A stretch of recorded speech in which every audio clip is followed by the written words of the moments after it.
proudly supporting local TV since 1966. Shaw TV.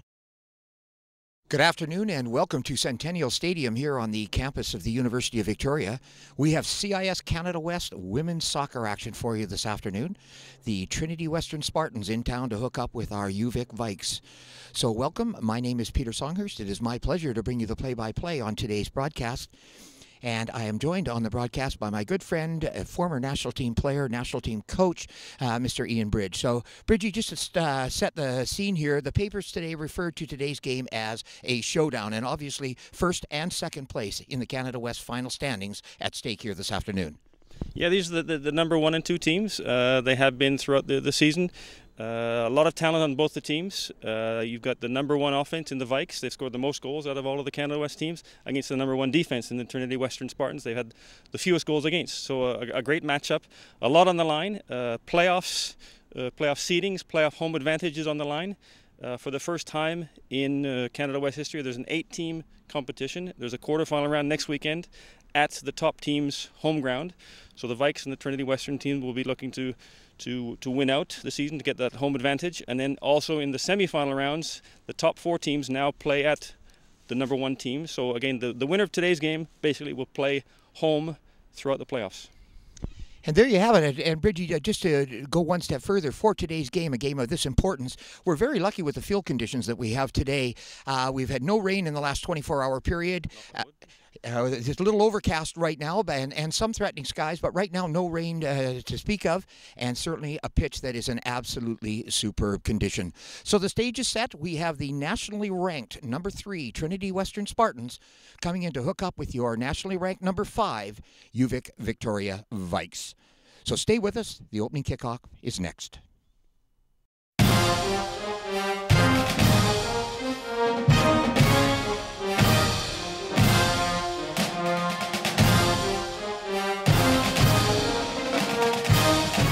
The starting 11 for the UVic Vikes this afternoon will be in goal. Number 1, Steph Parker. Number 2, Carly Branyan-Caez. Number 6, Jacqueline Savixi. Number 7, Emma Gregg. Number 9, Mallory Hackett. Number 11, Jackie Harrison. Number 12, Bridget Gregg. Number 13, Natalie Scharf. Number 20, Bijou Levens. Number 22, Amy Lawrence. And number 27, Sarah Douglas. And the coach of the Vikes in her 11th season, Tracy David.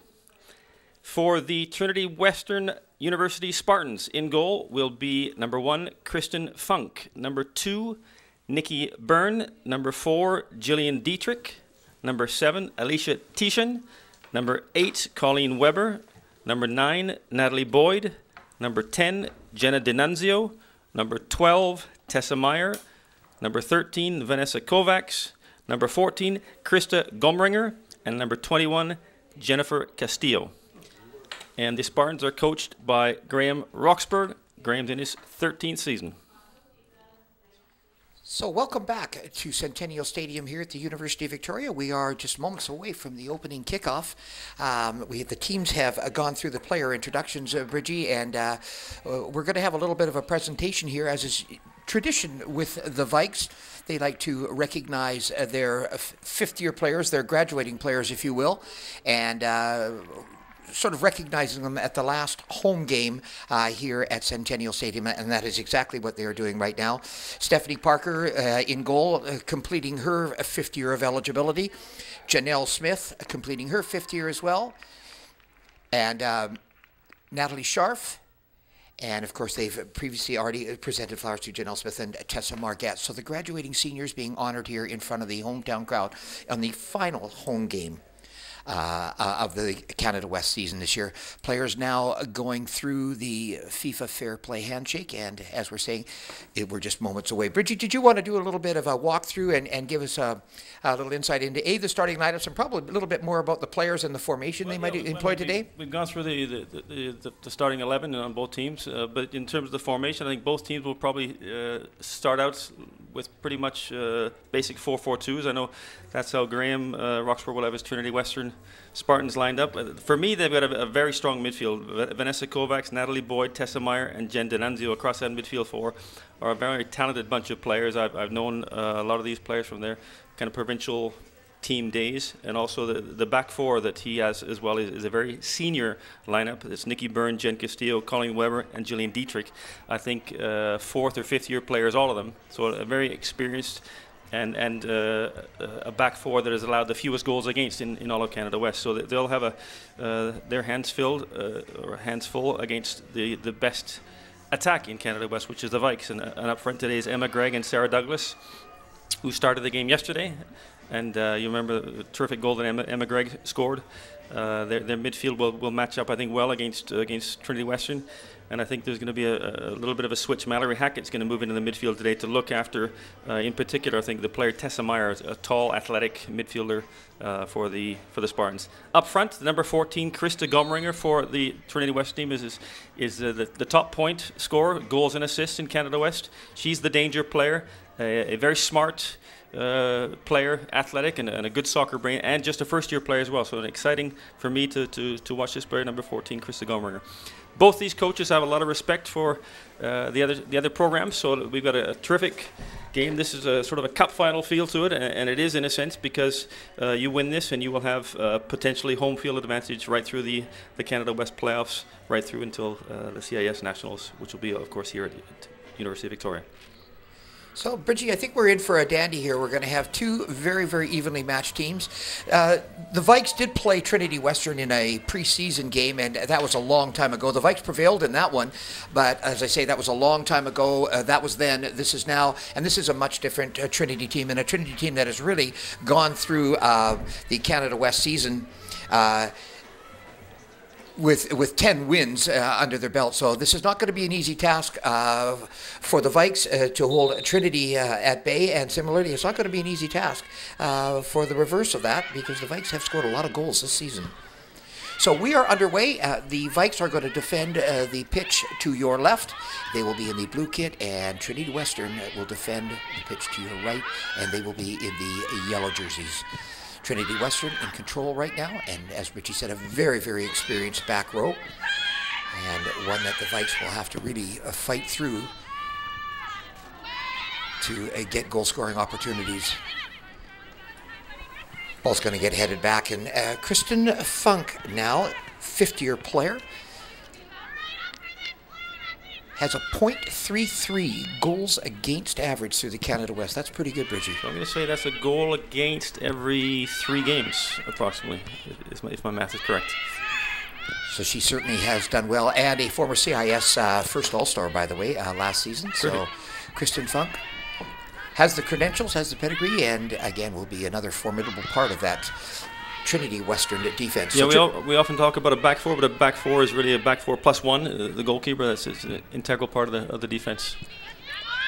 So first opportunity here now. Ball leaps over the head of Amy Lawrence and has to rely on her center back. That's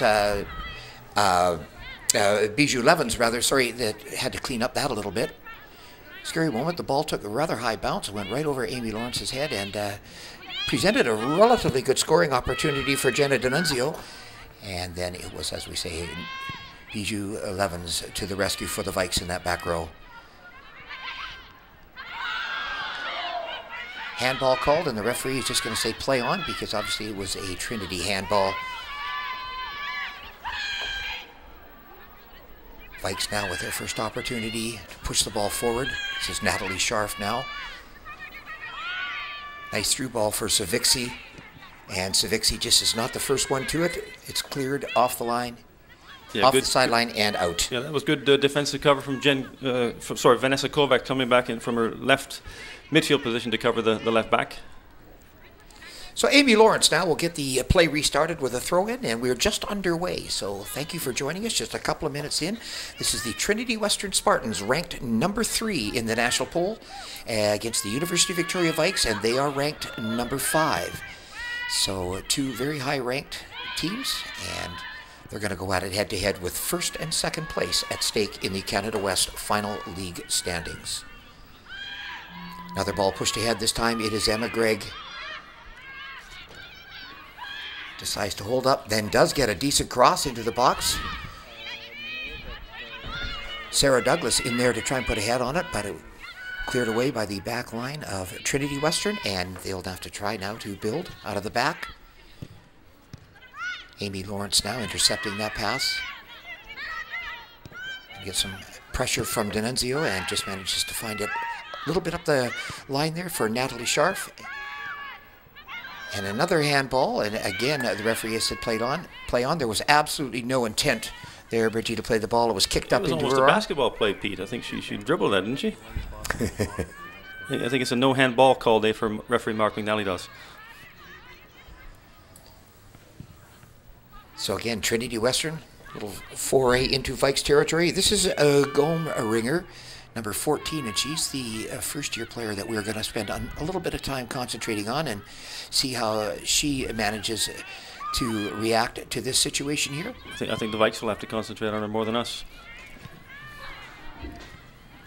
You're saying that Graham Roxbury had some just very, very high praise and compliments for her. Yeah, one of the best first-year players. He's coached. Those were his words. But we've already seen a little bit of that matchup in the midfield at Mallory Hackett with Tessa Meyer, the number 9 for the Vikes, and the number 12 for the Spartans. That's an important matchup. At least that's what Tracy David felt, so much so that she brought Hackett forward into the midfield to do kind of a defensive job there. So Trinity Western again trying to get something started and are forced right back into their own end, and they'll elect to go right back to Kristen Funk.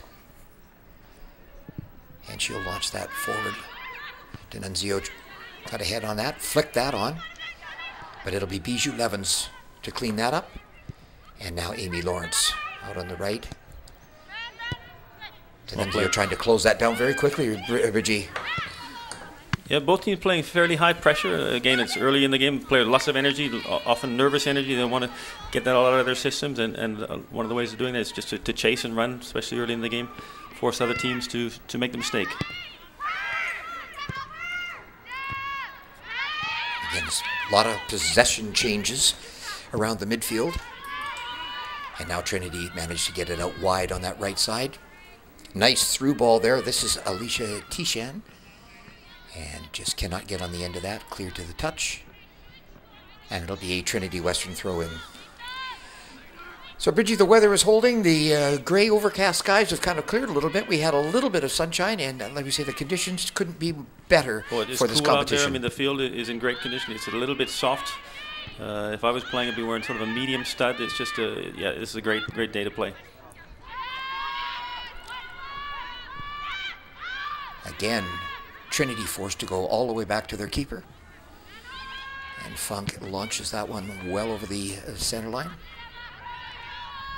Emma Gregg trying to head that ball through, looking for Sarah Douglas. Douglas not able to profit from that. It was cut out nicely by the defenders. And again, this back row of Trinity Western, veteran players for sure. 3 of the back 4, I believe, and are fifth-year players, Bridgie, and been around a long time, have seen a lot. This is Gomringer, and just can't get it to sit. Yeah, nice little combination there between D'Annunzio and Gomringer. She just needs a little bit of space, and she'll hit the target.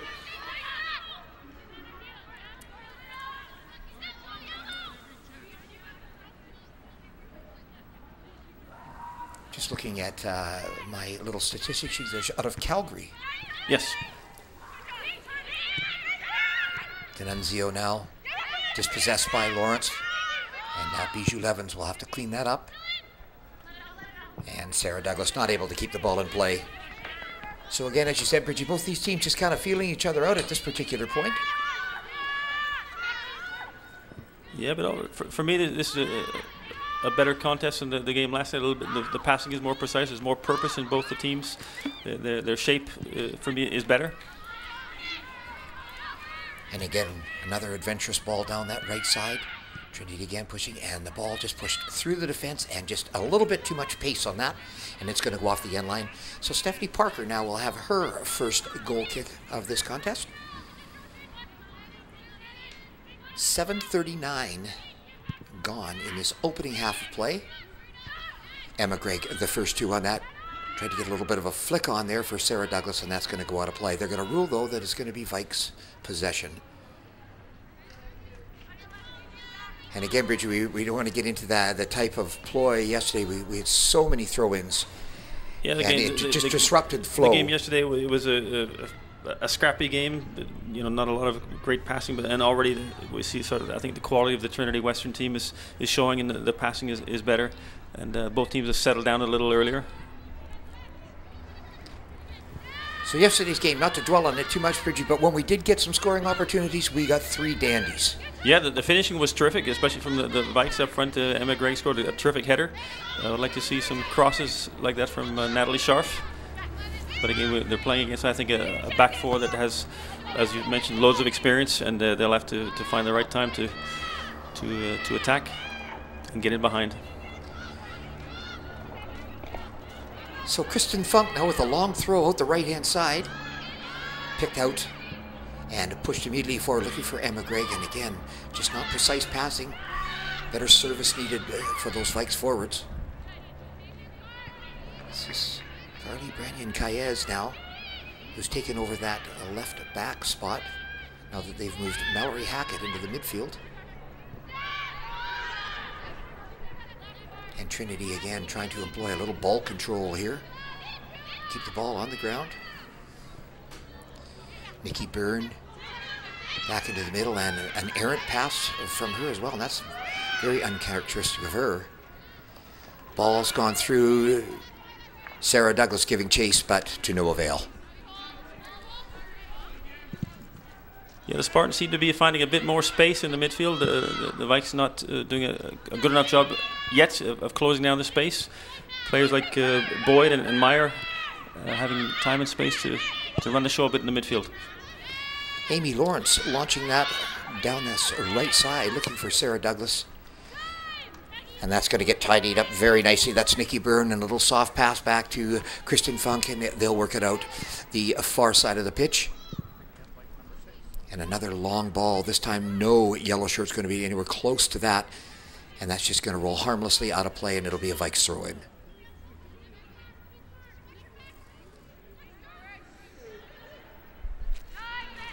So Vikes ready to restart here.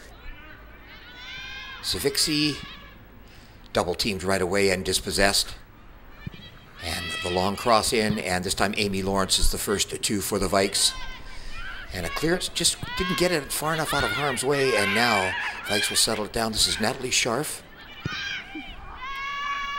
who set up the winner yesterday with just an absolutely brilliant play. Bridgie running down that sideline, drawing all kinds of attention from the defenders and the keeper, and then putting it right across the goal mouth for Jackie Harris to slot in. Just a really fine finish. Yeah, I think for sure that was the highlight of the game yesterday. And fitting that it was the winning goal for that contest. Trinity, on the other hand, won by an identical score yesterday. They defeated Fraser Valley 2-1 as well. So that's how we got to this match today. This is Nikki Byrne. Back inside it, that's Jennifer Castillo. Carly Branyan-Kaez now trying to corral that, and ends up leaving it for Stephanie Parker to clear.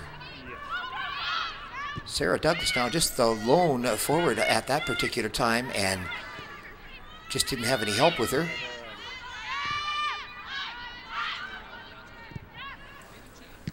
Nice ball there by Colleen Weber. Tried to get it out wide on that right side. Vikes just clear it to touch, and it's going to be a throw in now. This will be Jillian Dietrich to restart play, and again it goes out of play.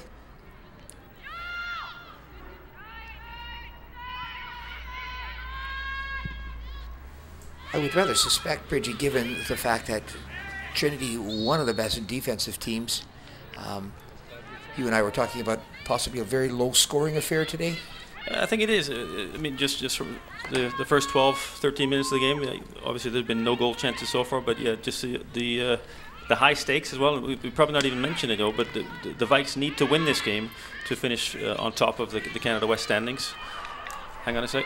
This is Goldringer, and she's brought down, and we're going to have a foul called, and that's going to be just outside the box. And we'll see whether referee Mark McNally Dawes deems that that was a foul that he's averted a goal-scoring opportunity. Of course it's a foul.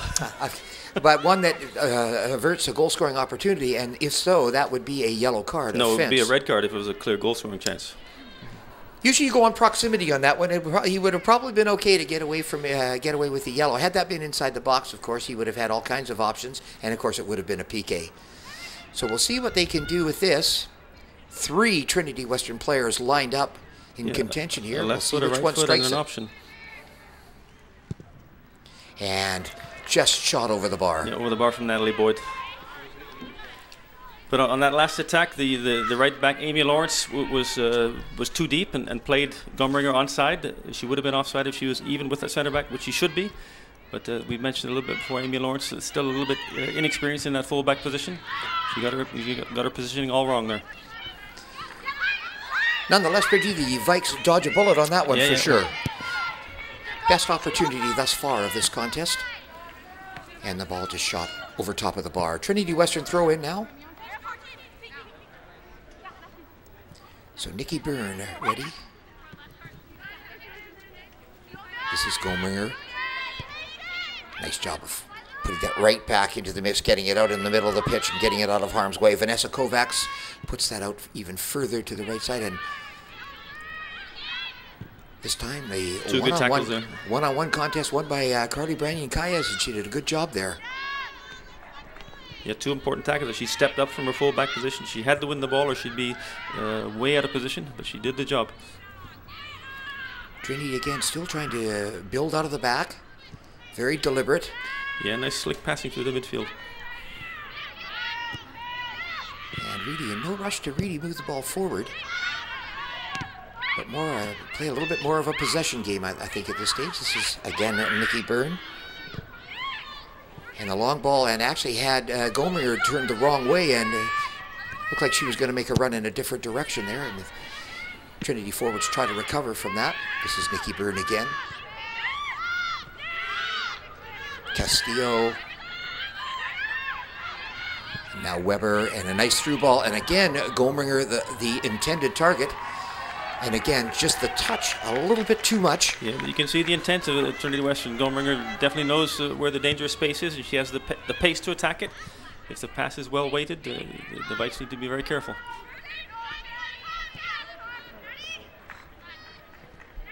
Again, Trinity trying to keep the ball on the grass. Control passing. Castillo now launches that one forward, and Gomringer was coming back to the ball, and the ball sailed well over her head. So a wasted ball in that particular instance. Steffi Parker now. Natalie Scharf gather in this loose ball. And dispossessed at the last moment. Yeah, that's the striker Tishan coming back to do some defending. Well done. I think Scharf should have tried to get that crossing earlier. Nikki Byrne manages to wheel and deal around Sarah Douglas, and then again launch it forward. But again, a little bit of miscommunication. Gomringer and Nikki kind of looking at each other, saying we need to be a little bit better in communication here, because obviously they were on the wrong wavelength there. And again, Gomringer was turning the wrong way and going in the wrong direction. Natalie Scharf again dispossessed, double teamed both times. And I agree with you, Bridgie. She's going to probably have to get rid of the ball a little sooner.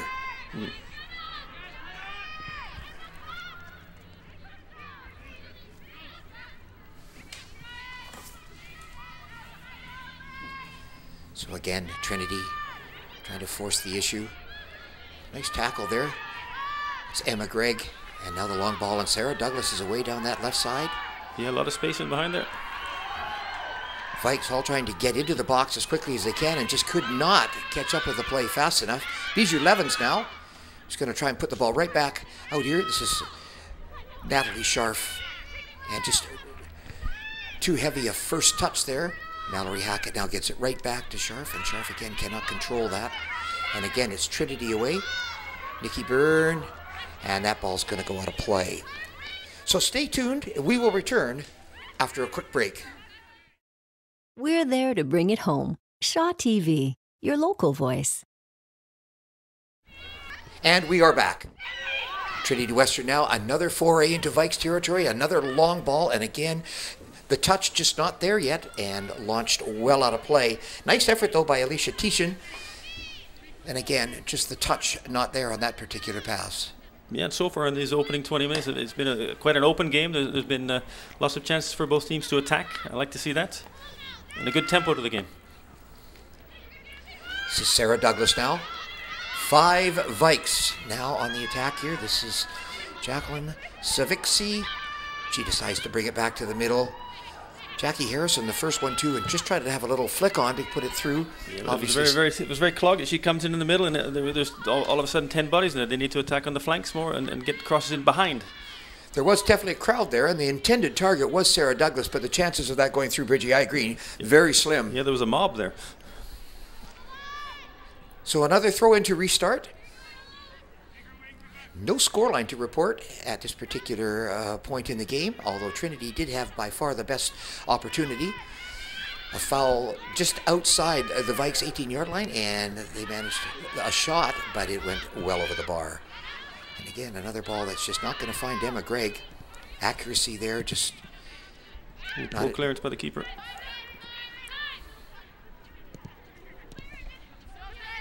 Jackie Harrison now applying some pressure, and now Scharf.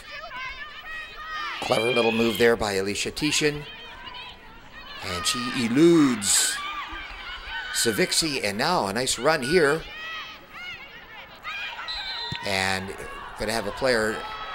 Looked like she pushed the ball forward as Bridget Gregg, and as she went down, it looked like she got both hands out and just kind of pushed the ball. And it was a bit of a little rugby pass back.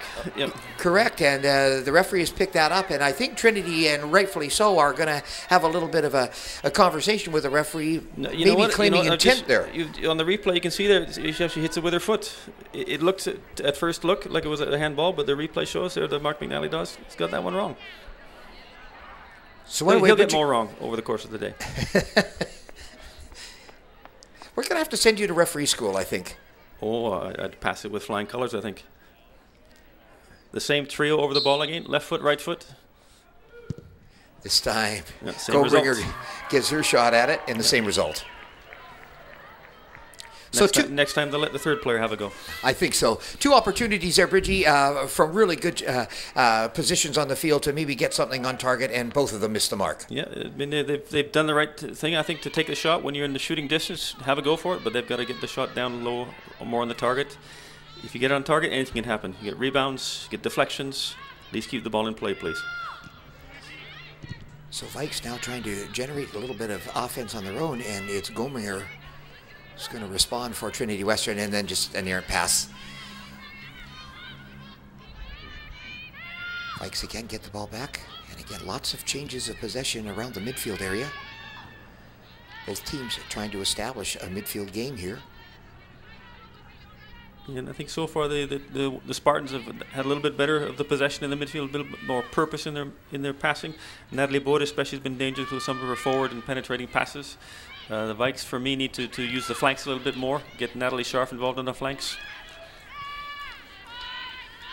Natalie Scharf trying to put the ball into the mix again, and again trying to find a pathway through the middle of the park there, through the middle of that Trinity Western defense, and that's going to be a very difficult thing to do this afternoon. Amy Lawrence now with the throw in for the Vikes. Yeah, I'd like to see the Vikes using the pace of Emma Gregg as well. She's really not been found much with the ball.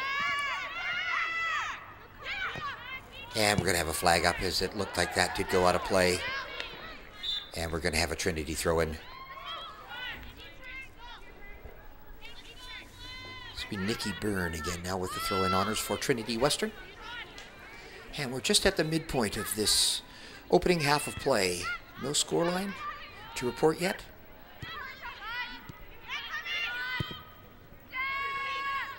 Long ball again, looking for Emma Gregg, and Emma Gregg has to win it herself, and this time she's going to take a run at the Trinity goal. And might have been better to take it a little bit more run. Sarah Douglas getting in behind, tried to get the cross in, and a nice effort from the two of them, and the first really good opportunity that the Vikes were able to push forward and get an opportunity to get a cross into the box there. Nice job by Sarah Douglas.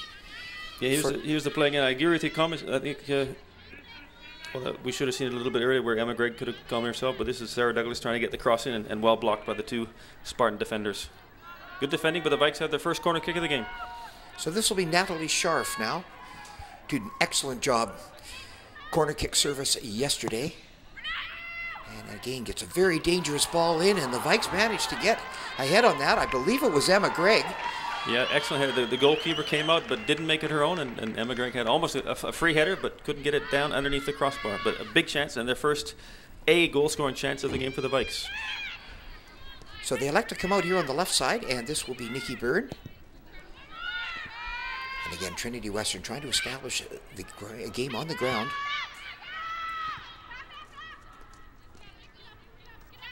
And Funk now will launch it forward. And Amy Lords, first one to that with the header, wins that.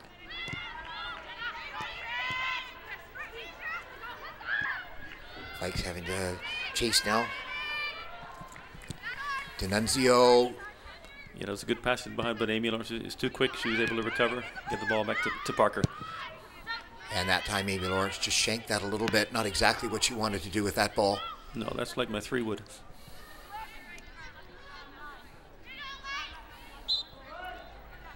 That's one of those oh darn kicks, right? Something like that. We use that phrase rather than some other. It's oh darn. But meant to hit it away.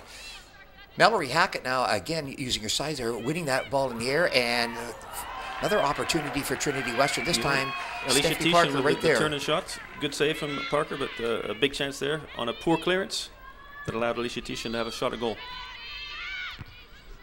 Emma Gregg winning the head ball situation, but it goes directly to Trinity. Tessa Meyer played that back, and now Trinity again go all the way back to their keeper. And a long launch down the right flank there, and that's just going to go out of play right at the midfield stripe in front of the 4th official. Bridget Gregg now launching that ball forward, and now Natalie Scharf, just a little touch to Sarah Douglas. She had Jackie all set up there, and just Harrison wasn't able to get the ball. You could see her intent. There's a nice little combination play there trying to work, and the last pass to Harrison didn't come off. But I like to see those midfielders making penetrating runs. They're tough to pick up. Bouncing ball now, they finally get it settled down to the turf. Savixi now. Well played. This is Sarah Douglas, and she dispossessed just at the last minute there. A nice battle one-on-one. Yeah, that was good. Strong defending there from Vanessa Kovac. A strong player, built low, stocky, and very tough to push off the ball. We're going to call Sarah Douglas on a foul there. A little bit of too much grabbing, I think, trying to get position in front of the Trinity player. And now Kristen Funk with a long launch right down to the other end of the pitch and goes directly into the hands of Stephanie Parker. She'll just launch it right back, and no blue shirt around the end of that. Gomringer now, a little bit of a push in the back. And now Savixi settles the ball down. Amy Lawrence. And now Bijou Levens. D'Annunzio chasing that one down, as was Gomringer. Good flick. This is Sarah Douglas again. In the Trinity back row, apart from being a veteran crew, they've got a fair bit of pace. Nobody's going to seem to be able to run by them too easily, Bridgie. I think, though, the players like Scharf, if Lawrence gets forward, and Emma Gregg, that might have them for pace, but they've not really tried to use it so far. Another ball that's just going to go out the back door. Natalie Scharf trying to close that down, not able to.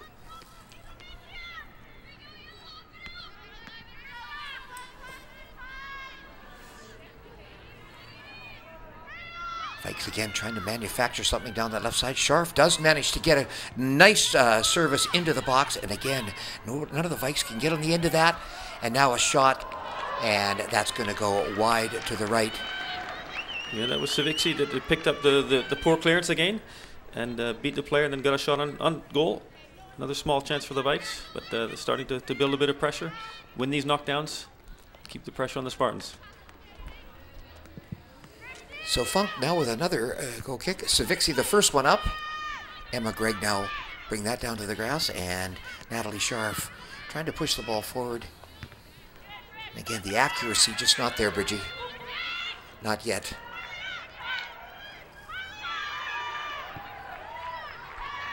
Vikes now have some opportunities. Natalie Scharf with a little bit of space to run. Oh, I'd like to see her keep going down around the outside. She's going to launch that one right out onto the right side of the pitch.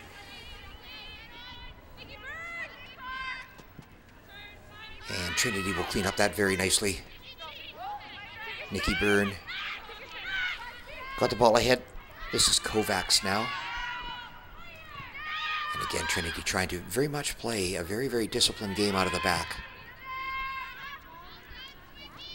And they certainly are not hesitant in involving Chris and Funk in their deliberations, are they? No, it helps your team a lot if you've got confidence in your goalkeeper's passing and ball striking ability. Gives you an extra player to play around in. Carly Brandon Callies and Savixi not able to hook up there. Again, it's Bridget Gregg in that back row.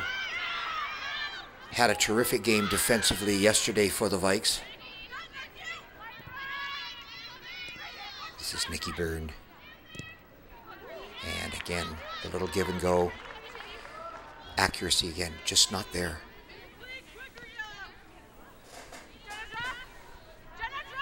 So Bijou Levens now do the throw-in honors for the Vikes as we are approaching the 30-minute mark. No score. Some entertaining play. Some goal-scoring opportunities, but no goals to show for it at this particular point. Savixi trying to close that down.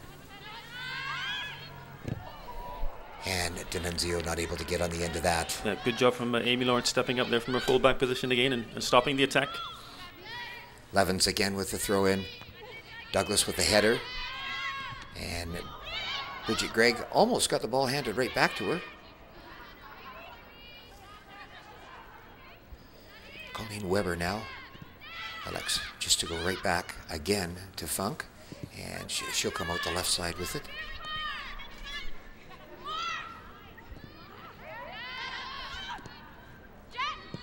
And now the long launch forward, looking for Goldringer was one of the targets there, and I'm trying to pick up the number, Bridgie, of the other one, but Vikes again. Natalie Boyd that was making a run through from her midfield position.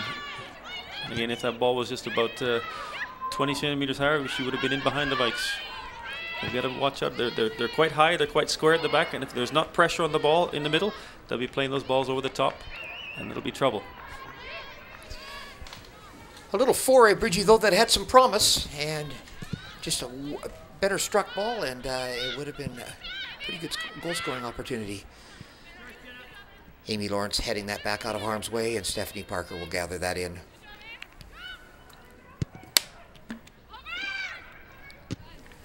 Little battle for the ball there. Kovacs on the ground.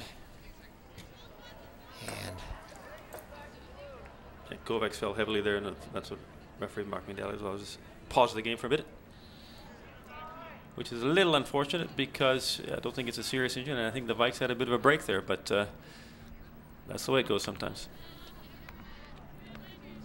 So this will be a little bit of a mock drop, as we say, back to the Vikes, and the Vikes will take over from there. A mock drop, I like that. I like the old-fashioned drop where you just get in there and kick each other. It's difficult if you're the referee dropping it in that situation. I'd kick him as well. It's almost a given that you're going to get kicked. Another foul committed, this time by Jackie Harrison. Speaking of kicking. Definitely there. Colleen Weber now lined up behind the ball. And we'll Four Spartans looking to get on the end of this cross. And the first two, I believe it was Bridget Gregg, is going to go off her head and out of play. So Trinity Western are now going to get their opportunity for a corner kick.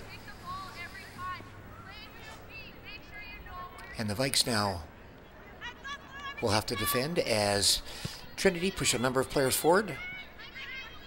They still hold three back at the midfield, Bridgie, so they're not going all out at this particular stage to force the issue in the box. No, they got and now they're going to bring another one forward. Got enough in there. And that one is headed away. And again, it's Bridget Gregg was the first one to it and headed that out of harm's way. And a little bit of a grab from behind. As well done from Savixi. That's great defending and a great start to the attack. Savixi, very frustrated, turned around and had a word with the linesman saying that you've got to call that, as she was grabbed again and then fouled just as she released the ball.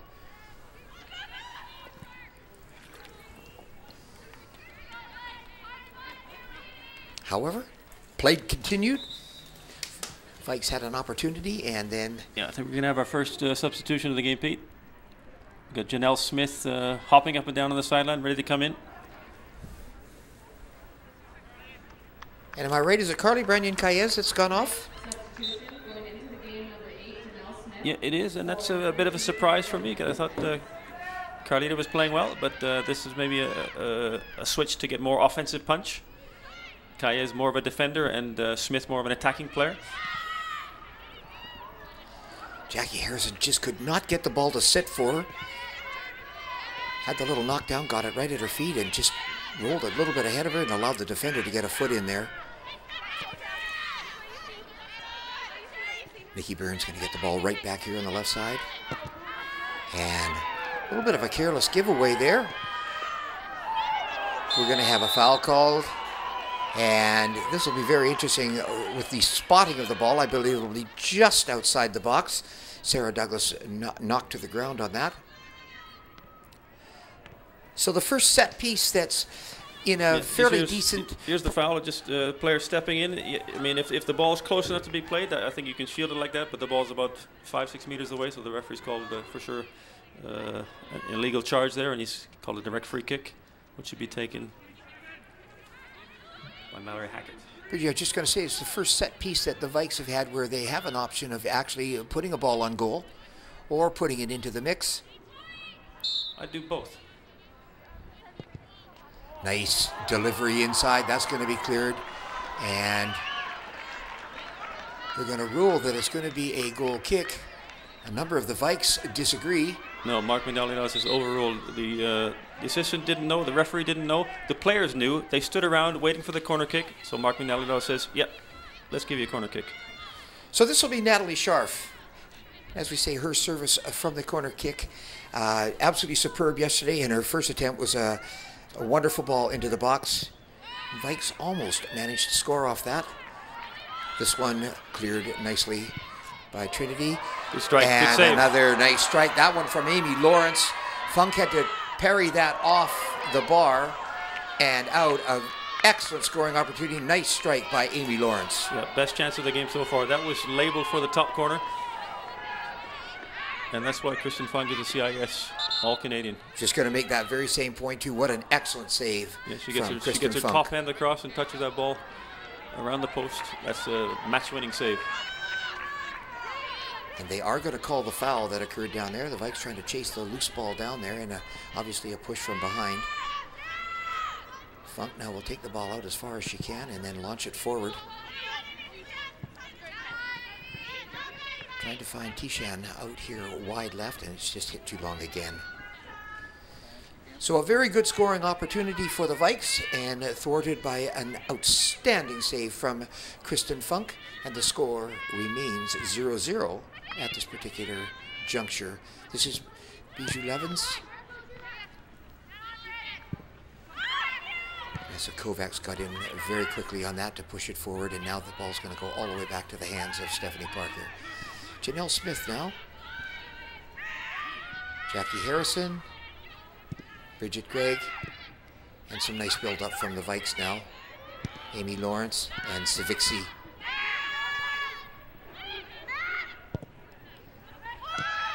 Amy Lawrence couldn't get the ball ahead far enough, and she's going to be dispossessed just at the last minute there.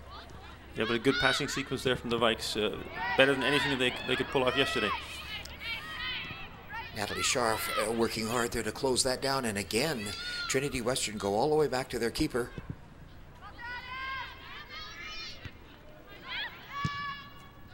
Bridget Gregg now just content to clear that out of harm's way. Down to a little bit better than 7 minutes left in this opening half of play. Bridgie, I agree with you. A much better game technically that we're seeing today than we saw yesterday. Well, the quality of play is much better. I don't know if maybe the players, there's less pressure on them, maybe more pressure. I don't know, but for whatever reason, yeah, the play out there on the field today, much better product. I'm sure more fun for us up here watching, and certainly more fun for the fans and spectators. So Mallory Hackett cleared that one out of harm's way, and the ball goes all the way back now to Amy Lawrence, and now it's Savixi. Good tackle there from Meyer. Again, changes of possession, and now Trinity Western trying to create something down that far right side. And strong tackle there, Mallory Hackett. Terrific. Textbook slide tackle. And one back nicely. And I believe that was Emma Gregg with a nice slide tackle to win that one back, and then Sarah Douglas just not able to catch up with the ball there. Nice little sequence and a nice round of applause from the faithful here at Centennial Stadium. Yeah, and I like that when spectators applaud good defending. Trinity again will try to build something on the ground. Nikki Byrne, and a nice idea, and again, accuracy just not there. Vikes throw in now. Levens will come across and do the honors.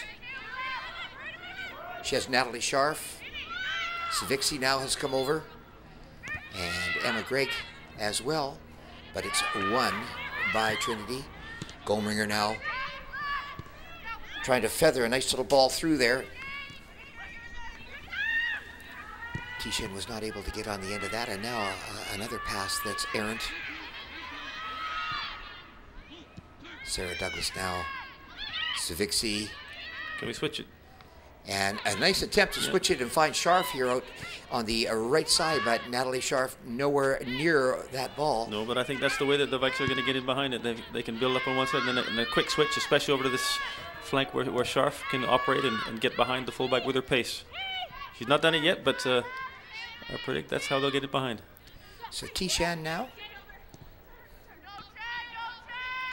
trying her luck against Levens, and Levens wins that battle. And now Janelle Smith. And pass picked out very easily. Yeah, it's well read from Colleen Weber. And again, we have two players on the ground. And it's the wrestling hold of the week. A little extracurricular. I imagine that'll get a few comments from the bench, I would think.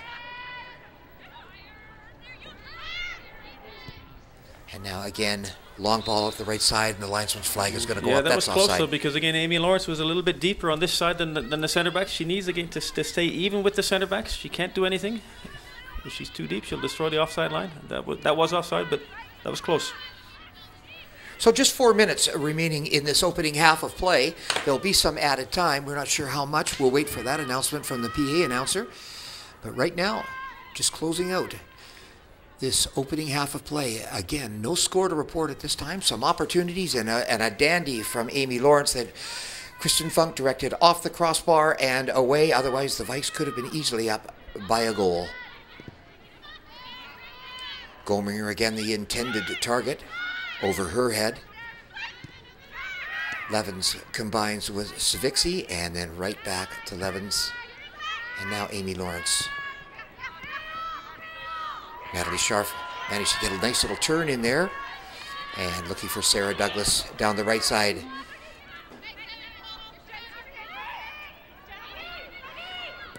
Getting the ball back now, Amy Lawrence has an opportunity to get a uncontested cross into the mix, but it is cleared by Trinity.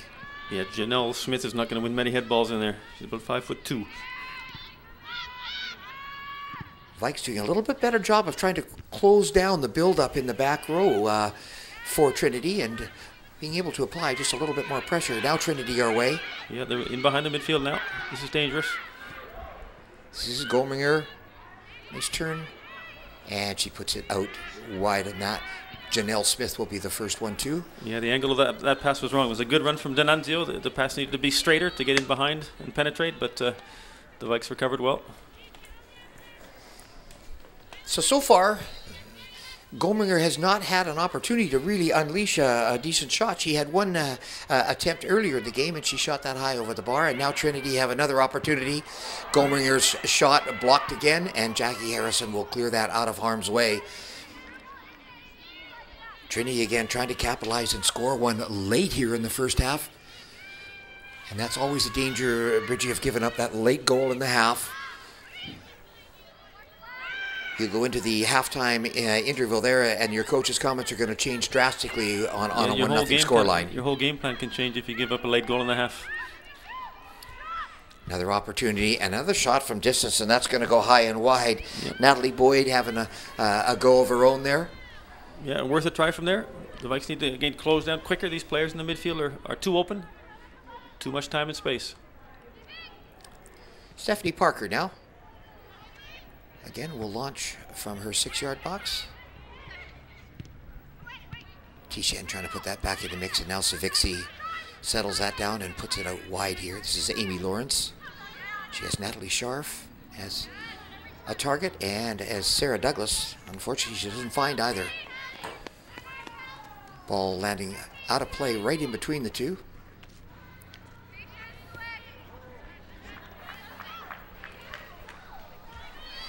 Natalie Boyd trying to get free there. Yeah, good little 1v1 battle there with Savixi. So another throw in. Nikki Byrne. Ball settled down and then just wellied off the leg and out of play, and it's going to be Vikes possession. Natalie Scharf now will do the throw in honors. This is Sarah Douglas, Jackie Harrison, and she had 3 Vikes down on that right side and couldn't find them. This is Tishan. Some clever footwork there. Nice pass, but Amy Lawrence just too quick. Got there well in advance. Yeah, Tishan has quick feet, quick and agile around and on the ball, but in terms of overall pace, Lawrence will beat in those 5 to 10 or 15 meter foot races. So we are down now to basically added time in this first half. I didn't hear an announcement, but there obviously is some as we have reached. Just 1 minute, Pete. Just 1 minute announcement? Yeah. There you go. So we are very close to ending this first half of play. Again, there's another offside flag, and that's the kind of offside that must drive coaches crazy. When you get yourself in an offside position, you need to get back and get yourself onside, and she did not reestablish that, and obviously an easy call for the linesman. Those kind of ones just drive coaches crazy, I think, because that's just a hustle offside. Get yourself back onside, get yourself back involved in the play. Yeah, I call it a lazy offside, and it did drive me crazy. This is Sarah Douglas now, and again, her first touch just goes out of play. Final minute or so, clicking away here. Yeah, we played 46 right now, so I'm sure Mark McNally will blow his whistle any second now if he looks at his watch. Come on, Mark.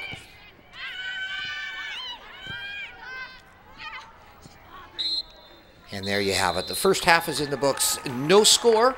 Some scoring opportunities. The best one obviously belonging to the Vikes, and that to the strike by Amy Lawrence, and then just parried off the bar and out by Kristen Funk. Nice effort from a scoring point of view, Bridgie, and a nice effort from a defensive point of view, but nonetheless, we have no goals thus far.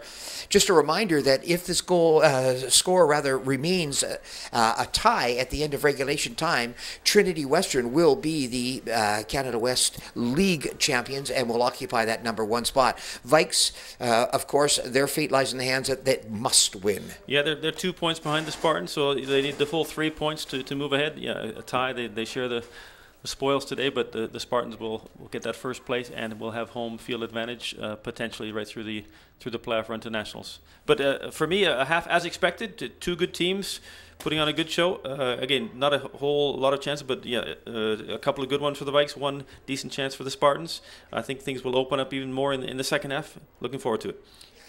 So we're going to take a bit of a break here, and we're going to come back with second half action here from Centennial Stadium at the University of Victoria.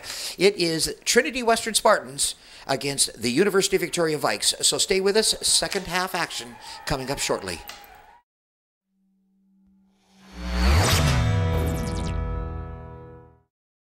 Welcome back to Centennial Stadium here at the University of Victoria. CIS Canada West women's soccer action. The top two Canada West teams battling it out for the first and second positions in the table. No score to report after 45 minutes of play, but some nice opportunities created by both teams. And some very much better, I would say, technical play than what we saw yesterday. But again, no goals to report. And this is one of those must-wins for the Vikes. If the Vikes wish to win the Canada West League title, then they will have to do that via the win. A tie will not put them through. Trinity Western will go through as the #1 team. So, Bridgie, here we are back at it. 45 minutes left to play, and really anyone's game right now. Yeah, it's been an even first half, and again, in a tight game like this, it's usually a mistake or a set play that will unlock the defense and allow a team to score. Let's hope it's a Vikes key that unlocks that Spartans lock. So collision there, the ball going out of play there. D'Annunzio was not happy with that contact at all, and here she is now right back, wins that ball. Tessa Margetts now gets a foot in, knocks that out of play. It's going to go off the Trinity Western foot, and it's going to be Mallory Hackett for the Vikes. Janelle Smith trying to put the ball up. Getting our first look today at the other Vikes, a really good scorer, Lindsay Hetzel. She'll be wearing a number 4 today, and this is Emma Gregg. Promising run. That's Jenna Yates, one of the other subs that's come on. And manages to get the ball into the mix. Jackie Harrison knocks that down. And Tessa Marquette says, why not? I'll try my luck from distance. And unfortunately just did not get any kind of accuracy with that at all. Yeah, so that was all three of the Vikes halftime subs that came into play there. Lindsay Hetzel is on, Jenna Yates is on, and Tessa Margetts is on. And I think going off is Natalie Scharf, Jacqueline Savixi, and Sarah Douglas. So 3 changes for the Vikes, and no changes, as I can make it, Pete, for the Spartans. So Graham Roxburgh going with his starters all the way through? So far.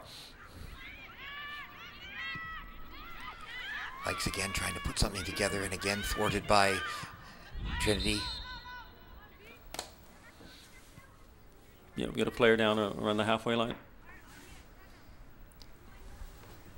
And again, Bridgie, I did not see what happened. That was well behind the play when she went down, and I just looked over, and there she was laying on the grass. Can you get a number by any chance? That's a tough one to tell.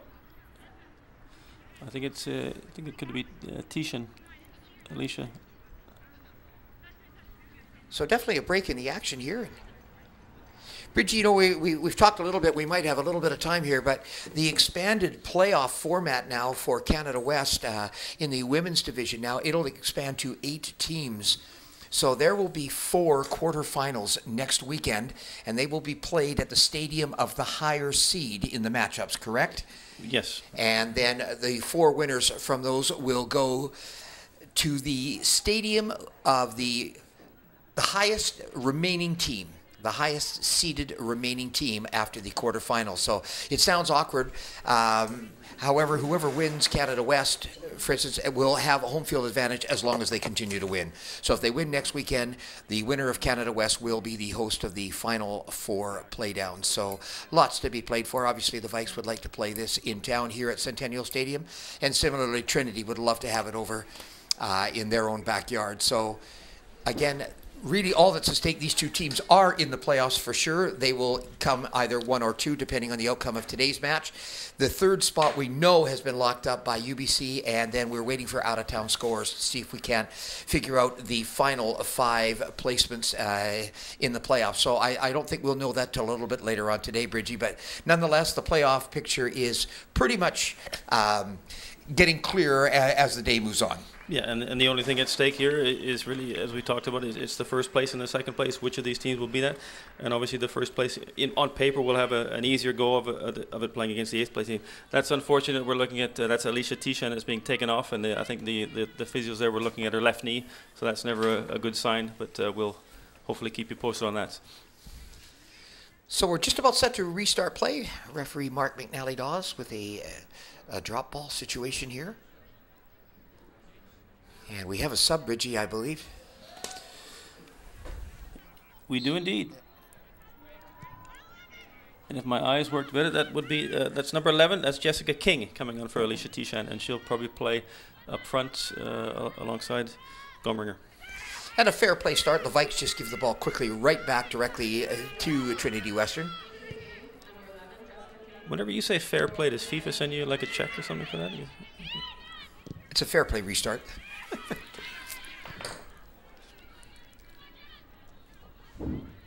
Now, you were calling brutal center back the other day, and I'm wondering where that fits in the fair play. No, it was destroyer. Destroyer type. Correct. That's an appropriate soccer term, I think. Fit in my whole career. Vikes now ready to restart.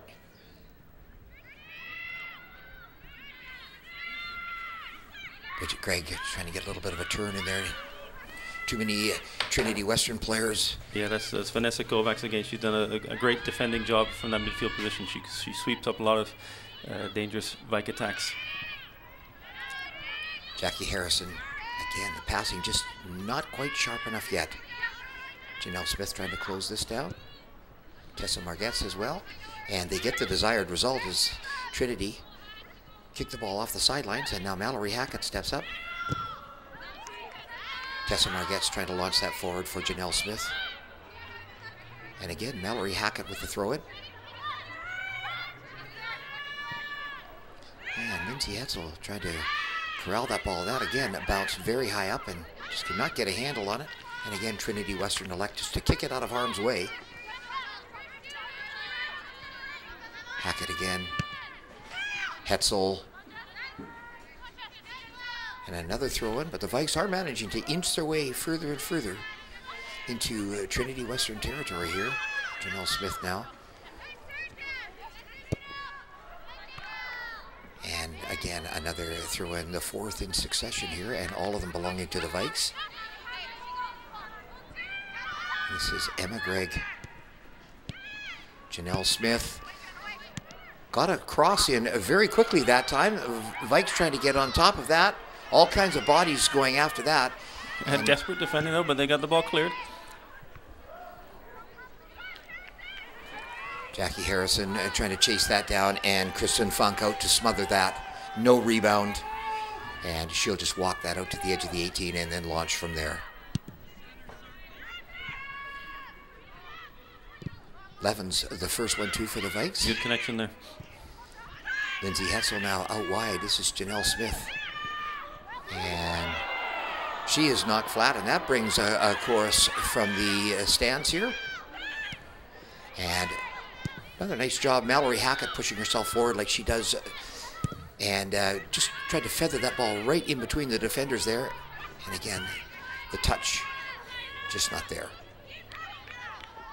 So now it'll be Trinity Western's throw-in. 8 minutes gone in this second half of play, and again, there's still no goals to report at this particular juncture. And as we said, a tie score at the end of regulation time would favor Trinity. Vikes need to have a win if they wish to finish first. Yeah, and I'm sure they do. So at some point, as long as this game stays 0-0, the Vikes at some point will have to probably open up a little bit, maybe change their tactics, maybe throw an extra player forward, and that may leave them a bit more vulnerable for a counterattack. But as it stands right now, the Spartans have got the job done. The 1 point is all they need to win the league. Vikes now trying to work something down that right side of the pitch. Lindsay Hetzel now with the header. And again, they get across into the box, but it's just going to land into the hands of Kristen Funk. She'll handle that one very easily. And again, she'll take as much real estate as she can before she delivers, and she elects to throw wide to the left side. Vikes coming in. This is Tessa Margetts trying to close that down, and she does exactly that. Dispossesses. And now Lindsay Hetzel. Margetts trying to race back into the play. And we're going to have a foul, and I think that's going to go against Tessa Margetts, and we're going to have another injury by the looks of things. Another Trinity Western player, a little slow getting to her feet. Yeah, that's Jillian Dietrich that got. No, sorry, it's I think it's Jen Castillo.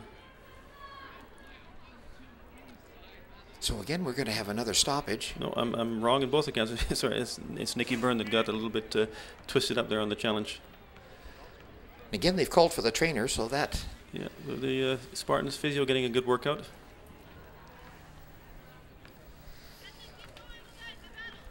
So almost at that point of the day, Bridgie, where the day turns to night and we're getting a little bit better vision. The lights here in the stadium kicking in a little bit better. I used to love playing the night games. Like playing under the lights. You feel like you run faster. You look faster? Is that what you're saying? You appear to be faster? I don't know from outside, but inwardly you feel like you're running faster. I've been told that white shoes will do that as well. Make you I look never faster. wore white shoes. Oh, there you go. No, I've resisted the white shoes. You could have been much quicker then. No, I wouldn't. So again, a little bit of a lengthy delay. We're waiting for a restart here, but obviously the injured player is going to take priority here. And again, Bridgie, it's another leg injury, and it looks. Is it knee again? Yeah, they're checking out the left knee as. And you hate to see that. Knees are something that just I don't understand. It's so easy for them to be hurt. The rehab is so long, and you hate to see that with any player. On a more positive note, the player Alicia Tishan that went off just a few minutes ago, I think they've just been strapping up her right ankle, so it's nothing like a knee injury, nothing long term. It'd probably just be an ankle sprain, but this one perhaps is a bit more problematic for Nikki Byrne. We'll have to wait and see. But she's up on her own steam, gingerly at best, but.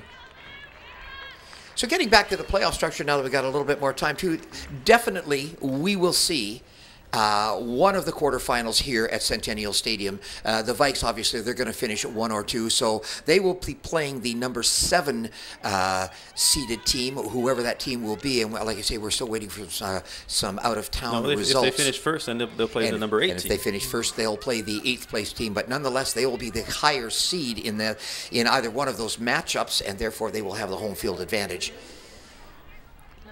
So it looks like we're about ready to restart, and trainer has gone off the pitch. No substitution has been made yet, Bridgie, not to my knowledge anyway. And now Kristen Funk will restart. Yeah, number 5, Lindsay Pulish has come on to replace Nikki Byrne at left back. So 2 injuries now have forced Graham Roxburgh to go to his bench. This is Amy Lawrence.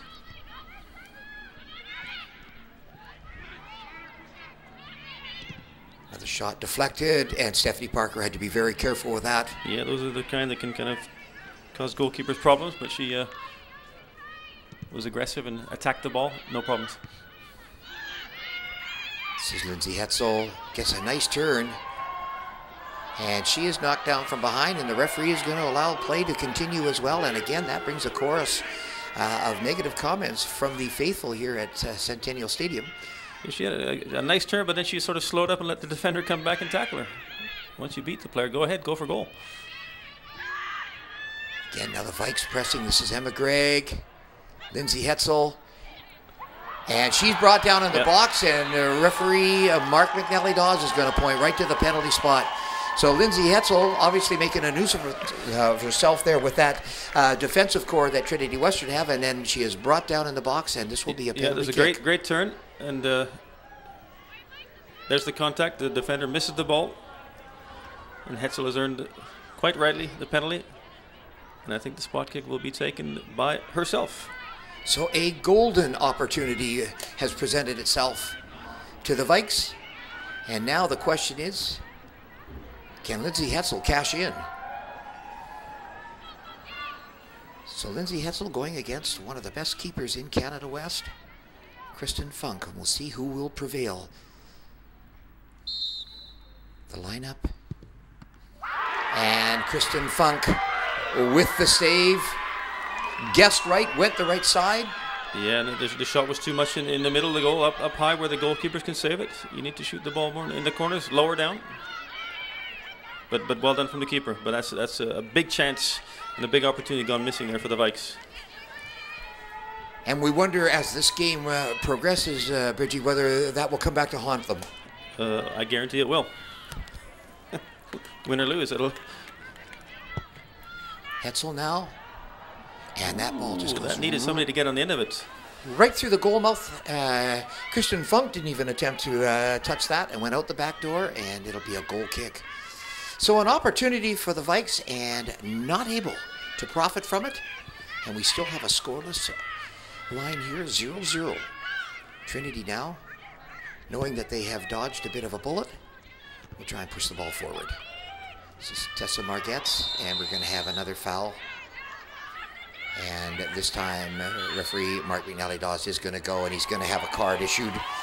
And again... Yeah, I feel a bit sorry for Tessa Meyer there. Yes, it's a foul, but it's almost like it's just an accumulation of fouls, and she just happened to be the unlucky one that got the wrong foul at the wrong time.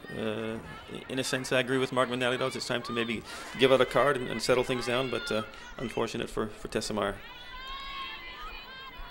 So the first card of the game comes in the 61st minute. And now this will be Bridget Gregg and Mallory Hackett. It's a nice touch to bring it back on the inside. Now Tessa Margetts will go out the right side of the pitch. Bijou Levens, Amy Lawrence, and now it's Levens who launches it down the field. Vikes have pushed a lot of players forward, but none were able to get on the end of that. And again, it's Amy Lawrence with another long probing ball. Lindsay Hetzel, and again, drawing all kinds of traffic. And they're going to award a kick this time. It's going to go against Lindsay Hetzel. Yeah, Lindsay Hetzel has had a big impact on the game. Of course, she's missed that penalty shot, but she's 2 or 3 times has been able to turn. She's causing all sorts of problems for the Spartan defenders. Just there, she's fighting for the ball. And I don't see much of a foul there myself, but again, I think Mark McNally just doesn't want the physicality to escalate too much, and I disagree with that. Let them play. Well, Bridget, here's a question for you, Don. You've coached, obviously, at the highest level possible, and I know some of the coaching theory says that you should never put the fouled player in the position of taking the penalty. If you are the player that is fouled, obviously the thinking behind that is that that player is now emotionally, involved in the fact that they've been brought down or fouled in the box, et cetera, that you would go to a calmer, cooler head. And I know some of the coaches think along those lines. My thinking is the player that you've selected to take the penalty kick should take the penalty kick. And you predetermine that long in advance, yes. Before the game, when you're going through your set plays, you always say, okay, penalty shots, who's taking it? Well, not who, we'd have a designated one. It'd be a player that has had the most success taking penalties, and that's who takes it, if they're fouled or not. If they're fouled and they're busted up, yeah, maybe you don't take it. Enough of theory, back to the game. Enough of theory, yes. Back to the reality. So Trinity Western now with a throw-in. And again, the clock ticking away, 63 minutes gone in this contest, so just less than a half hour left. Vikes, obviously, a glorious opportunity with the penalty. And again, as we said, not able to cash in. You know what percentage of penalty shots are missed? I think I'm going to find out. Too many. You should score every time. Well, again, talking about theories, all kinds of theories as to how you should take it, how you should defend it, and so on and so on. But that particular instance, it was Kristen Funk who guessed correctly, went the right direction, and manages to save. I'm going to say she didn't guess, but she reacted correctly and saved the shot. Trinity now trying to exploit down the left side, and a little bit of space now. And manages to elude the defender. They get it right back out, and now Trinity have a chance to launch it a second time into the box, and that again is going to go over top of everyone in the middle of the box and out the back door. So Stephanie Parker will restart with a goal kick. That had a lot of promise to it, that rush, and that a lot of promise there. Just again, nothing materialized. Steffi Parker, long kick downfield. Trinity, however, the recipients of the loose ball, and they will try to manufacture something. So stay tuned. We will return after a quick break.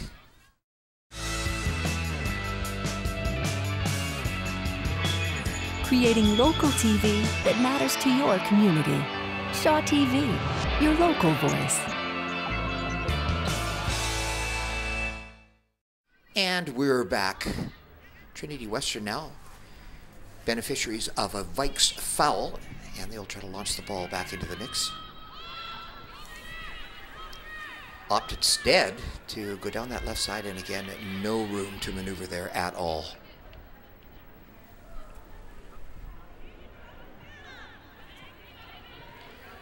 And again, it'll be Trinity Western ball. This time they will re-enter via the throw-in. Lindsay Hetzel, the lone striker that's going to remain up front. The Vikes are trying to get every other player back behind the ball. And again, Bridget Gregg with a nice job of clearing the ball out of harm's way, and she has handled herself very well on anything that has come her way in the air. Both yesterday and today, she's done an outstanding defensive job for Tracy David's Vikes. Again, Trinity again trying to force the issue, keep the Vikes hemmed in their half of the field. Amy Lawrence now. And this time it does get through it. Lindsay Hetzel. And now Levens launches that forward. Lindsay Hetzel again going to give chase and all kinds of pressure. Ball goes out of play, and we're going to wait for the linesman's flag, and it's going to definitely indicate it's going to be Vikes possession. Another opportunity to cross the ball. Ooh, the Vikes just not able to get the ball to sit and someone to have a really good strike at it. Yeah, that was Jacqueline Harrison that had a bit of a whiff, but yeah, Janelle Smith set it up on a plate for her, but she missed the contact. Emma Gregg brought down, and again, that brings a chorus of boos from the stands there. And that one, had he called that, that would have again been inside the box and would have been a penalty. So, referee opting just to play through that. Smith again. Vikes again with some concerted pressure this time. Yeah, this is a good spell for the Vikes. They're on top of the Spartans, keeping the ball in the dangerous space, dangerous areas of the field. Amy Lawrence again. And again, this time with the left foot. And the Vikes not able to penetrate that back row. Back row just stood their ground. And again, Bridget Gregg being the first one in there, dispossessing and breaking up that rush by Trinity Western. And they'll elect again to go right back to Kristen Funk and let her launch from there. And again, first one in the air there, Bridget Gregg from the Vikes.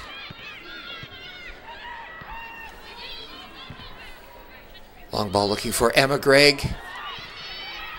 Not really headed out of harm's way. Lindsay Hetzel, Jackie Harrison. And again, the ball just bounced on her in the last minute. She couldn't get a decent strike on it. And they kick it out of play. It's going to go off of Vikes, so it'll be a Trinity Western throw-in. 68 minutes gone now.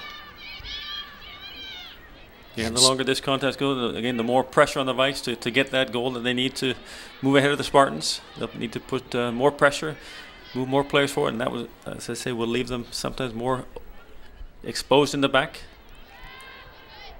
But as long as they can keep the pressure on, keep the ball in the Spartans half, that's a good thing. Another through ball. And again, it's Bridget Gregg to disrupt that. And now it's Emma Gregg. Well played, Emma. And again, we have another Trinity Western player on the ground, and she's slow to get back to her feet, but manages to do so. And she's going to try and walk it off. So another Vikes throw in. Trying to go down the far side of the field there, and again, it's off. Trinity Western player. Yeah, the Spartans have gone more into sort of a 4-2-3-1, a bit more of a defensive player formation where they have 9 players back behind the ball. It's only Gomringer up front on her own.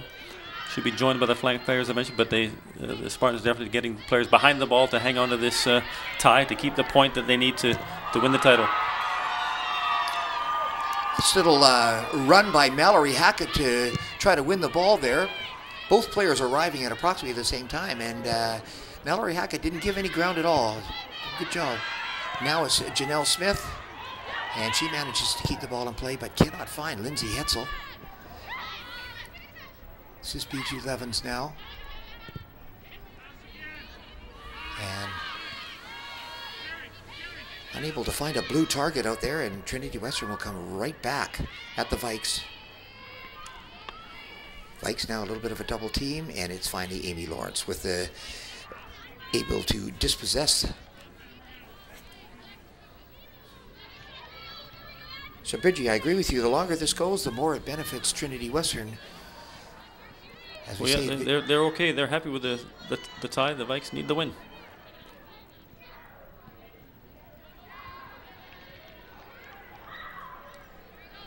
And again, we're going to have another throw in.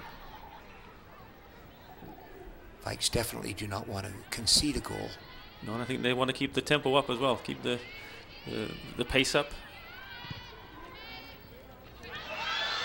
And a very, very dangerous ball, and He's called a handball. we've got a handball That's called, tough. and now the fortunes have completely reversed on the Vikes. Yep, penalty down the other end. This often happens in the game. Referee calls a penalty one end. At some point, there'll be a penalty down the other end. So quite a drastic turn of events here. Vikes had their opportunity from the penalty spot, not able to cash in, and now the pressure all will be on Stephanie Parker. And Natalie Boyd for the Spartans. So penalty shot to be taken now. And it makes no mistake on that. So it is a 1-0 scoreline in the favor referee's of going to Trinity retake Western. it. The referee's going to say a retake because the players encroach in the box. This is correct. It's rarely called, but Mark McNally does is absolutely correct.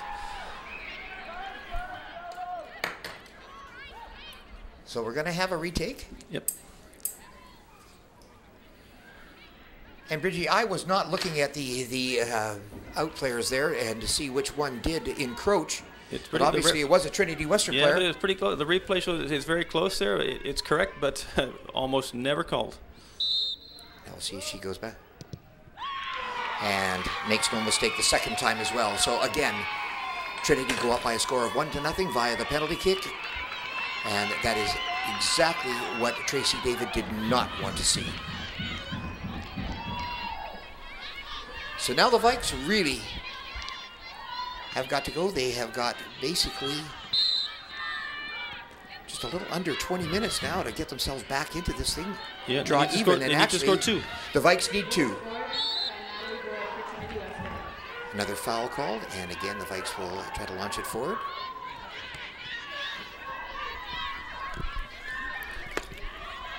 Bridget Gregg trying to find Janelle Smith.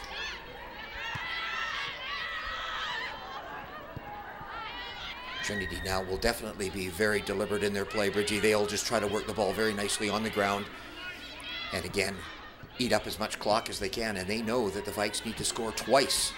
Yeah, it's a nice feeling when you've got a team that needs to win the game and you get the go-ahead goal. So Mallory Hackett now launches that forward.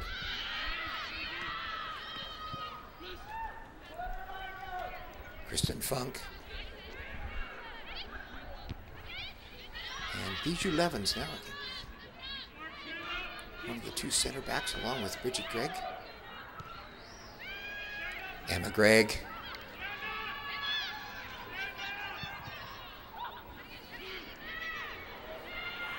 Here's a chance.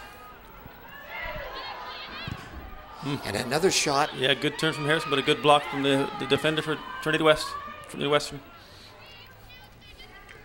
So the Vikes knocking on the door, but they can't put the ball through.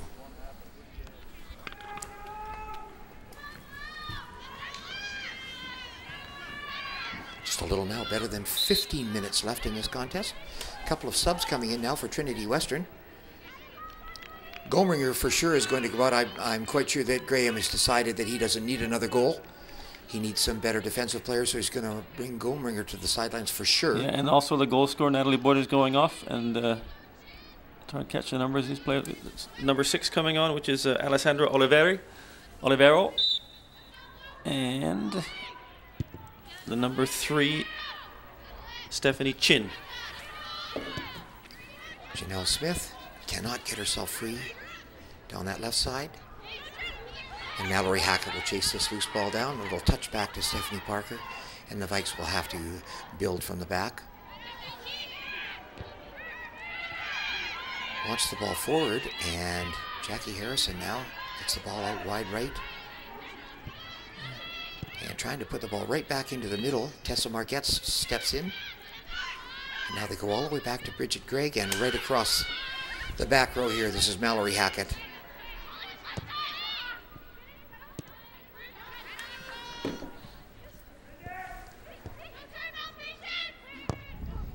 And again, Trinity Western's game plan now is going to be quite simple. Disrupt as much as you can the Vikes on offense.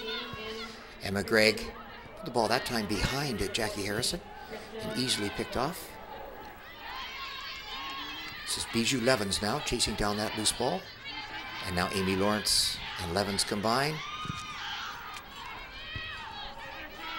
Vikes desperately trying to push the ball forward. Mallory Hackett now with a little bit of space to maneuver. She's got lots of blue shirts in front of her. Janelle Smith. And an ambitious ball for Emma Gregg. Emma Gregg has won that.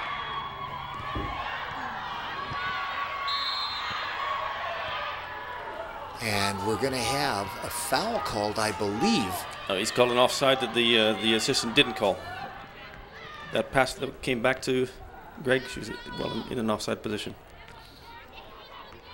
So again, the Vikes knocking on the door, but no results from it. You can see why this Spartans defense has been so stingy. They get players behind the ball, they fight, they scrap, they claw their way, and they stop the ball from going in. Amy Lawrence now turns the ball inside, now is going to make a run of her own.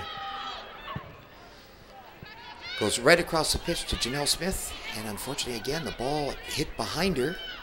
A nice idea to open the field up a little bit, but just the accuracy of the pass just not there. Yeah, the Vikes have started getting behind on the flanks, but again they can't unlock this tight defense. Janelle Smith trying to get a cross in with that left foot, and it's just going to roll harmlessly into the hands of Kristen Funk. And she'll launch the ball as far down as she can. Good first touch there from Oliveira, but poor pass. This is Emma Gregg. Turns the ball back inside. Looking for Lindsay Hetzel. Couldn't put the ball at her foot at all.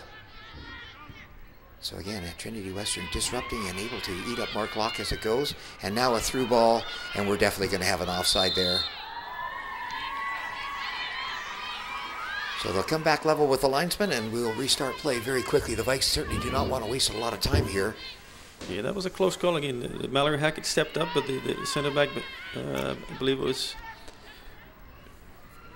Bridget Gregg, sort of stayed low, and it was close to not being offside. Tessa Margetts dispossessed, and again it's Trinity just trying to keep the Vikes away, eat up as much clock as they can, and obviously doing a good job of that. We have a couple more subs, I think, do we not, Bridgie? Another one anyway, for sure. Yeah, it looks like a couple more for the Spartans coming in. Or actually, no, one more.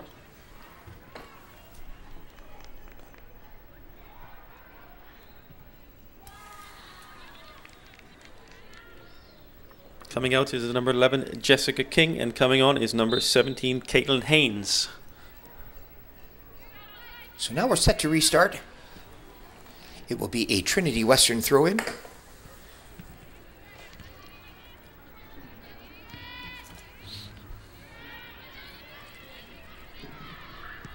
And now it's Bijou Levens with the clearance. Emma Gregg. Tessa Margetts. This is now Bridget Gregg. She's going to take as much space as you can, and now gets it out wide left here to Mallory Hackett. Janelle Smith trying to turn back to the inside.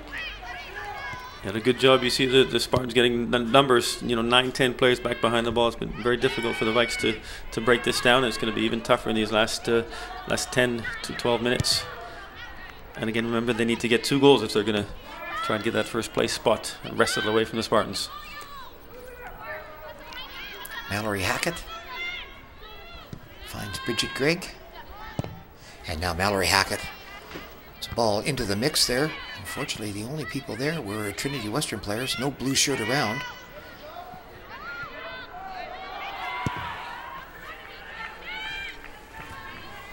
And another long ball deep into Vikes territory.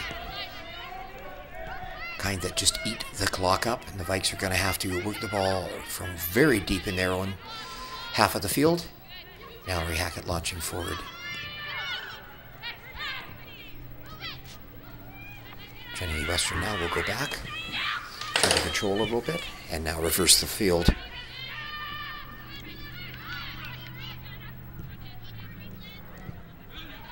Vikes almost get possession back.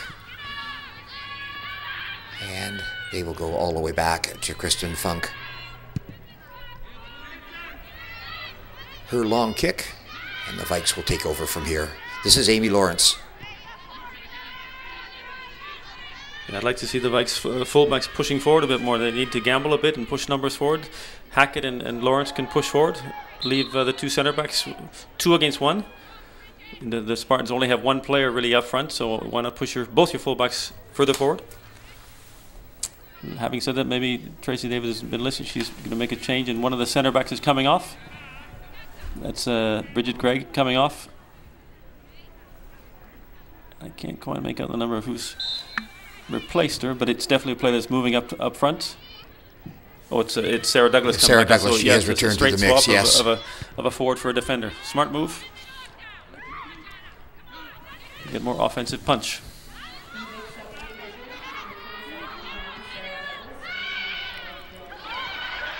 Nice turn there. Just lost her footing just that little bit. Yeah, Tessa Meyer got hit by the secret sniper. Caught an edge.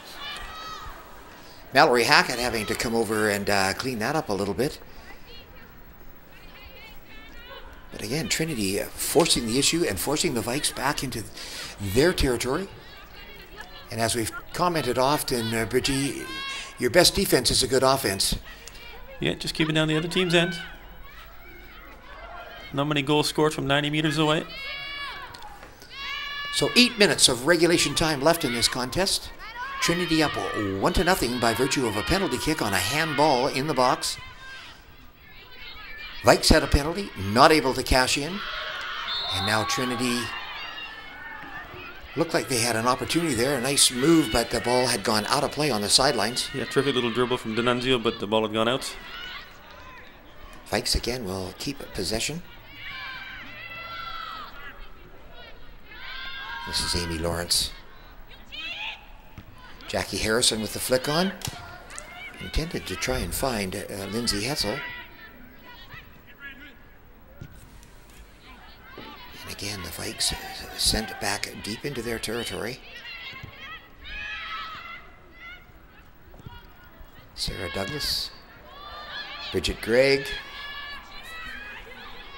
Now the Vikes trying to push some players forward. This is Sarah Douglas. And again, defense just able to get a foot in and disrupt again.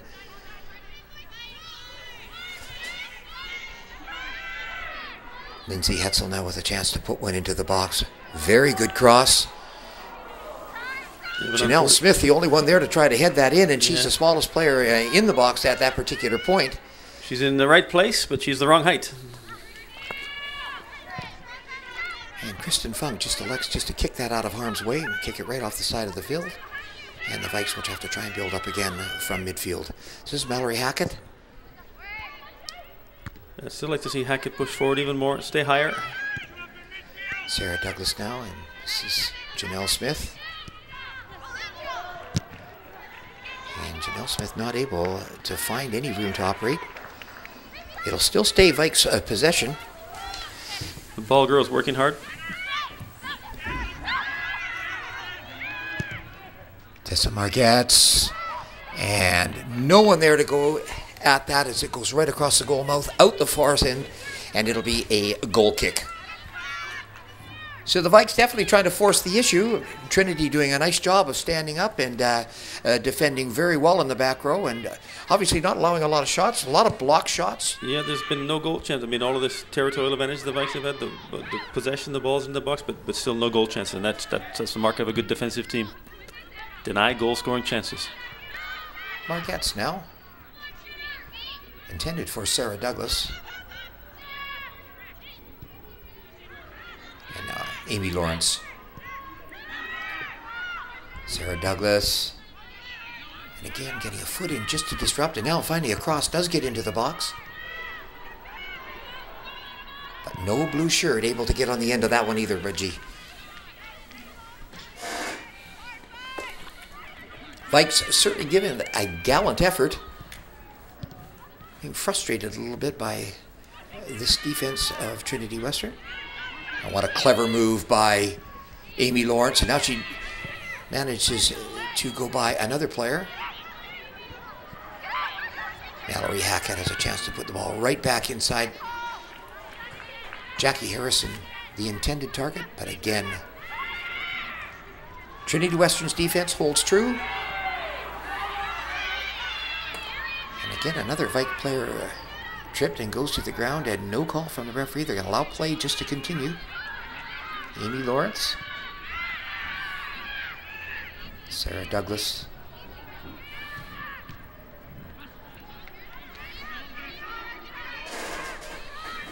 Lindsay Hetzel waiting patiently for some service up front there, and is just not finding a way through to her.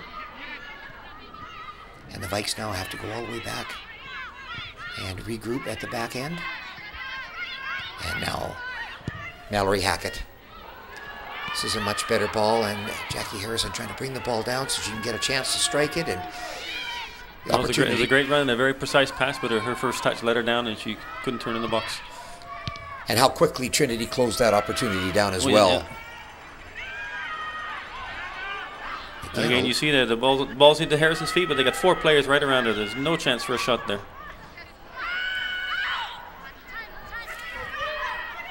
Bridget Gregg trying to just put the ball back into the mix and hit it off the back of one of the Trinity defenders.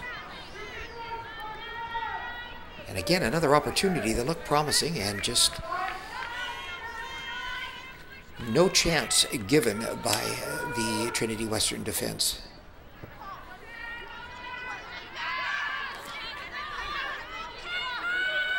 Going to award the ball to the Vikes, and Mallory Hackett gets a chance to launch it again into the box. Trinity defenders first there. Sarah Douglas now trying to follow that up. And that's kicked right out of play again.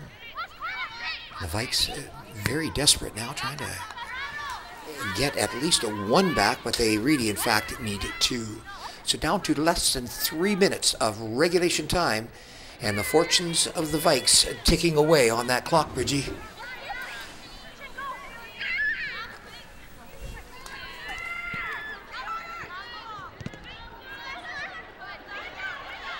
And again, players trying to find some space to maneuver. There's just too many players in close proximity there.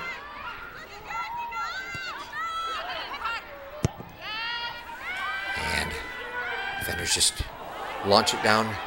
Bijou Levens had to be very careful of that. Tried to head that out of harm's way and was lucky enough to get it right back again.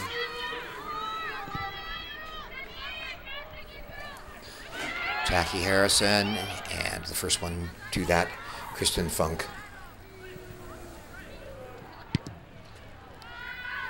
No, I don't think they're going to find a way to break through this Trinity Western defense.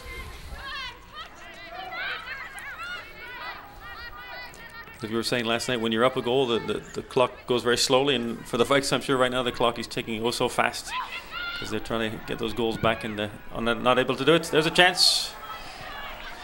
And that's not a bad effort there. The Vikes a little bit sloppy in trying to take the ball out of their own zone there, and found the ball at her feet there, and Steffi Parker was definitely off her line. And Caitlin Haynes knew what she was doing there, and she tried to get it underneath the bar and just put it over. This is Lindsay Hetzel. And again, disrupted by that Trinity defense. Yeah, Colleen Weber's been outstanding in the back. She cleans up so much, and she anticipates and reads passes. She just stepped into that lane there and said, nope, ball's not going through here.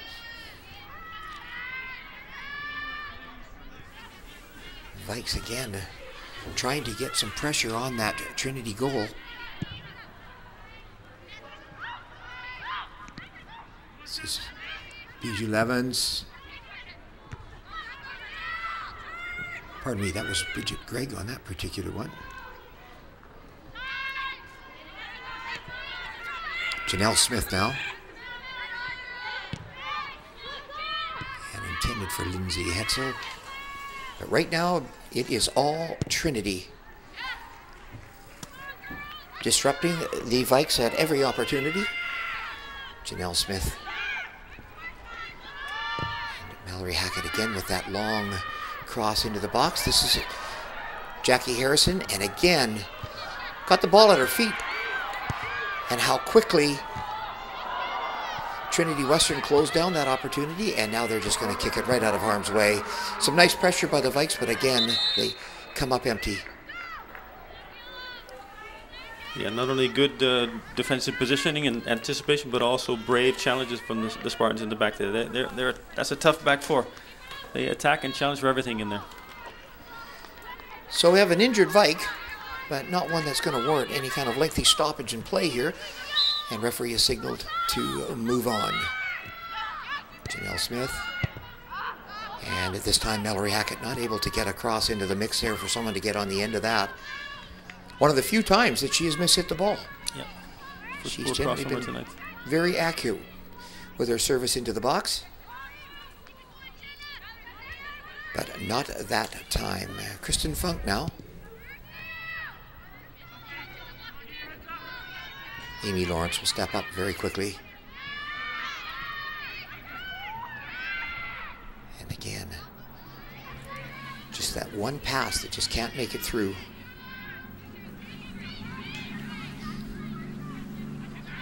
So we are now down to less than a minute of regulation time. Yeah, we're actually into the 47th minute by my watch beat. So I think this is just a matter of seconds now before the referee, Mark McNally Dawes, blows his whistle to end this contest. Very difficult for the Vikes to try and get two back, never mind to do just one. Janelle Smith not able to get a foot on that one. And Kristen Funk, again, she's just going to wait until she's forced to pick up the ball. And now the long kick. So as Bridgie stated, we are well into added time. And we're going to have a foul called, and it's going to be another Vikes kick.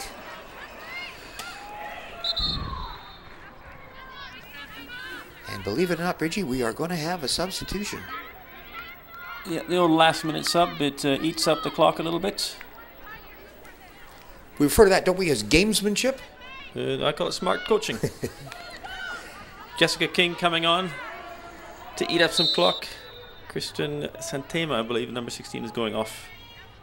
Levens now with the long, long ball. Emma Gregg was the first one to get ahead on that. And Mike's trying to get across. Now Mallory Hackett will get another opportunity. Does a much, much better job of getting that into the mix there. A couple of players collide on that. We have another Trinity Western player down, but it's going to end up in the hands of Kristen Funk. And she will again launch it as far forward as she can. Yeah, again, I commend the two center backs from Trinity Western, Jen Castillo and Colleen Weber. Outstanding performances in the middle of that solid Trinity Western back four. And again, just another ball sent deep into Vikes territory. Force them back on their heels a little bit, and it'll make them build up from a much greater distance from that Trinity goal. Mallory Hackett now. Lindsay Hetzel with a little flick on.